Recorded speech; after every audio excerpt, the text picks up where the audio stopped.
mchezaji kiraka mwenye uwezo kucheza nafasi si chini ya 4 uwanjani, bwana Pascal Msindo. Bwana hongera sana kwa kufuzu hatua ya makundi kombe la shirikisho barani Afrika. Bwana shukrani sana. Bwana, safari ilikuwa ngumu kiasi gani, maana umestago miaka mingi kweli kutafuta hii nafasi?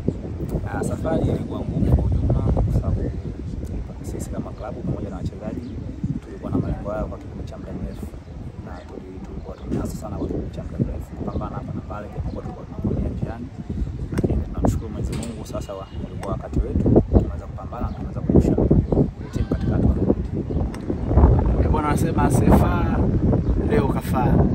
Lile goli la mama lile huenda limetia motisha juzi, mkafanya kitu kikubwa sana. Ndio klabu pekee Tanzania ambayo kwa hatua hii awali amekula hela nyingi za mama. Nashukuru kwenye hilo kwa sababu tulikuwa tunalitambua hilo kama kuna pesa ya mama ambayo ipo. Kwa hiyo sisi kama wachezaji tulijadiliana na tulitakiwa kupambana ili tuweze kuzichukua. Kasema tuzibebe nyingi. Kwa hiyo tulifanikiwa kuzikomba kadri inavyowezekana. Alhamdulillah tumeweza kuzipata. Novemba 4 Johannesburg, hatua ya makundi katika klabu bingwa pamoja na kombe la shirikisho ndo zinapangwa. Wewe kama mchezaji kuelekea siku hiyo unajihisi nini?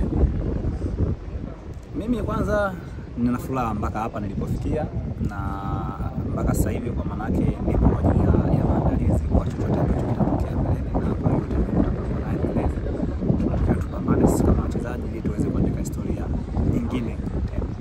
Wenyewe wanakuambia mzigo mgumu mpe msukuma. Ili tarehe 30 mnakuja kuwakabili Singida Black Stars katika mission za NBC Premier League. Nyinyi kama wachezaji mmejiandaje juu ya mchezo huu? Tumejiandaa vizuri na tunategemea mchezo ambao utakuwa mgumu kwa sababu kutokana na karibu ya wachezaji ambao Singida wanao, wachezaji ambao wana wachezaji ambao experience na wachezaji wengi ambao wamecheza mashindano ya kimataifa. Kwa hiyo mchezo utakuwa mgumu, lakini kwa kuwa tupo uwanjani nyumbani, maana yake tutapambana sisi kama wachezaji ili tuweze kubakisha pointi 3 nyumbani. Na ushindani katika ligi yetu hii ya sasa hivi ya NBC, wewe kama mchezaji unauonaje, na nini malengo yako kama mchezaji na malengo ya klabu? Ushindani unazidi kuwa mkubwa na mgumu kadri ya siku ambazo zinazidi kuendelea. Kadri ya siku msimu inavyozidi kuongezeka ndio ushindani unaongezeka. Kwa hiyo sisi kama klabu, sisi kama wachezaji tunapambana ili tuweze kuweka historia kubwa zaidi na zaidi kwenye klabu yetu.